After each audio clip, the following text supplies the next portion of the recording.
자, 요즘 중국 젊은이들 사이에서요. 아니, 유행 중인 병이 있다고 합니다. 이게 새로 생긴 증상이라는데 도대체 무슨 일일까요? 한번 짚어보겠습니다. 일단 영상 한번 보겠습니다. 아니, 이제 이분 영상에 나오신 이분이 그런 사례라고요. 뭔가 생각을 하시는데 눈물을 흘리시는 것 같아요. 지금 아까 인천공항 영상 잠깐 보셨는데요. 인천공항에 도착한 한 중국인 여성입니다. 지금 한국을 떠나는 게 너무 슬퍼서 운다는 거예요. 이른바 요즘 중국에서 유행하는 병이 있다고 합니다. 바로 서울병이라는 말인데요. 서울병이요? 그러니까 보통 처음에 서울에서 여행을 하거나 유학하고 네. 바로 중국에 귀국한 뒤에도 서울의 그때 분위기, 추억 이런 걸 그리워하는 단어였는데 요즘은요. 여행 후 그 아쉬움뿐만 아니라 일상에 복귀했을 때도 그 서울을 그리워하는 공허함, 한국 문화에 대한 동경 이런 표현까지 다 합쳐서 서울병이라고 불린다고 합니다.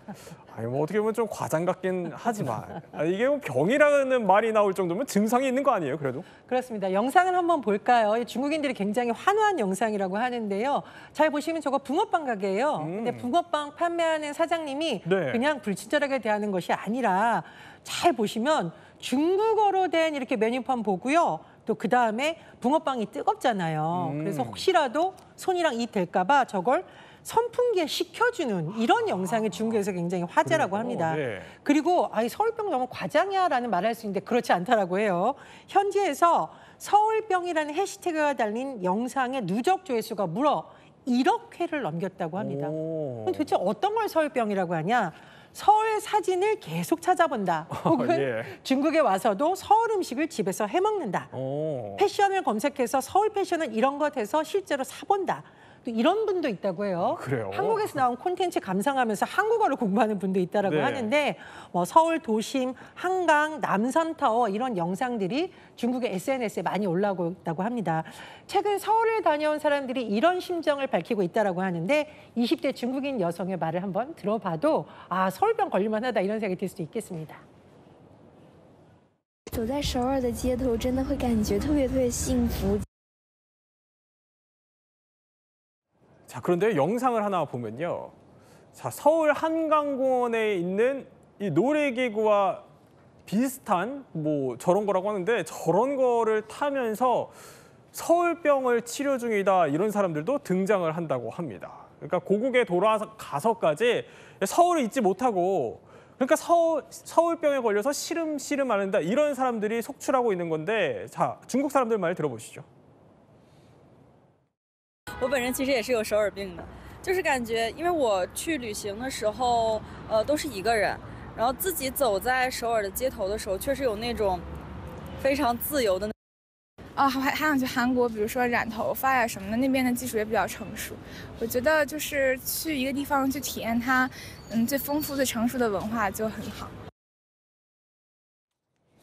게다가 이거는요 8초짜리 영상인데 지금 보면은 이게 한국에서 이제 눈이 오는 골목길을 담은 영상이에요. 근데 이게 아니 중국에서 좋아요가 300만 개고 댓글이 무려 5만 개가 달렸다고 합니다. 아니 전일 변호 우리가 보기에는 그냥 평범한 풍경 같은데 왜 이렇게까지 열광하는 거예요? 네, 사실 그동안 중국에서는 K-팝, 또 K-드라마, 뭐 K-만화까지도 인기가 있었다고 하는데 저 영상을 보면 사람들이 그 만화에 나왔던 그 장면이 떠오른다. 내가 K-팝 들었을 때 보니까 눈 오는 동영상이 멋있었는데 이렇게 일종의 본인의 문화적 경험과 결합되어서 폭발적인 반응이 나오는 것으로 보입니다. 그렇군요. 오죽했으면요 저런 영상이 오면 댓글이 서울은 사랑으로 태어난 도시다. 네. 작년에 한국에 떠날 때 비행기 안에서 울었다. 이런 댓글이 달렸다고 하고요. 또 한국인들에 대한 인상도 굉장히 좋았나 봅니다. 만나는 한국 사람마다 얼굴에 선의를 담고 있었다라는 반응이 나온다고 하는데 서울병이 K-팝 팬들을 비하하는 표현이 아니라 오히려 우리가 왜 향수병 이런 말은 실제로 병이 아니잖아요. 네. 약간 좋은 의미인데 그런 의미로 많이 쓰인다는 분석도 나옵니다. 자, 여기에 29일부터는요. 중국 단체 관광객의 무비자 입국이 가능해집니다. 그 덕에 올해 우리나라를 찾는 외국인 수만 무려 2천만 명을 돌파할 것으로 예상이 되는데요. 특히 우리나라를 배경으로 한 애니메이션 K-팝 데몬헌터스가 엄청난 인기를 끌면서요. 여기에 등장하는 한의원의 외국인들로 북적됩니다. 외국인 환자 비율이 한 70% 정도는 진료실 안에서 간단한 일본어 대화는 충분히 할 수 있는 정도 수준까지는 됐고요. 자, K-팝 데모넌터스 인기에 이제 거기 나오는 뭐 서울 장소들까지 이른바 캐대한 성지순례로 인기라는 건데 아니 이분들까지 다녀갔어요? 이분 누굽니까? 박지성 선수 보이네요? 네, 맞습니다. 보시는 분은 이제 박지성 선수 그리고 그 밖에 맨체스터 유나이티드의 이 레전드 선수들입니다.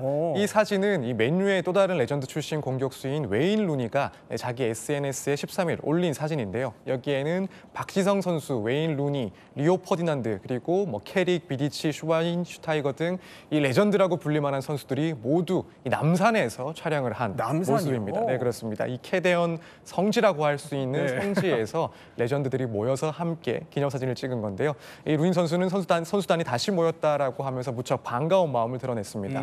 이렇게 외국인들이 많이 방문을 하면서 또 한편으로는 외국인들의 국내 지출도 무척 커지고 있는 상황이라고 합니다.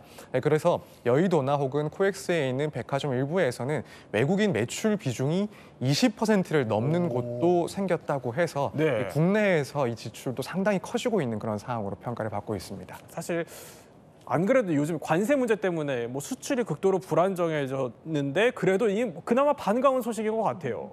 근데 요즘 우리나라를 찾는 그 외국인 관광객들이 이전이랑 좀 패턴이 달라요? 그렇습니다. 예전에는 외국인 관광객들이 우리나라의 유명 백화점이나 예. 혹은 이른바 레스토랑으로 불리는 곳에 많이 갔었는데 요즘은 재미있는 현상이 나타나고 있습니다. 지금 보시면 화장품하고 잡화점 모아놓은 데 많이 간다라고 하고요. 이 말은 한국 여성들이 쓰는 제품 나도 써보고 싶다 이런 거거든요. 네. 이런 현상도 나타나고요. 또 재미있는 것이 있습니다. 한국 편의점 체험하기 이런 편의점. 것도 관광으로 여겨진다고 하는데 편의점 하면 또 빠질 수 없는 음식 가서 컵라면도 먹어보고 또 우리가 왜 편의점 가면 여러 가지 맛이 나는 우유가 또 많아요. 네. 그런 우유도 먹어본다고 합니다. 또 다른 특징은 약국에도 많이 간다라고 하는데 약국이요? 약국이 최근 가보시면은 약간 네. 뷰티의 성능이 강화된 재생연고나 이런 게 인기가 있거든요. 아. 그러니까 외국인들이 약국에 가서 한국 사람들 어째서 이렇게 피부가 좋아? 혹시 이런 거 써서인가? 네. 라고 하면서 또 저런 약품을 사가기도 한다고 합니다. 네, 또 참 뿌듯하고 자랑스러운 소식이었던 것 같습니다.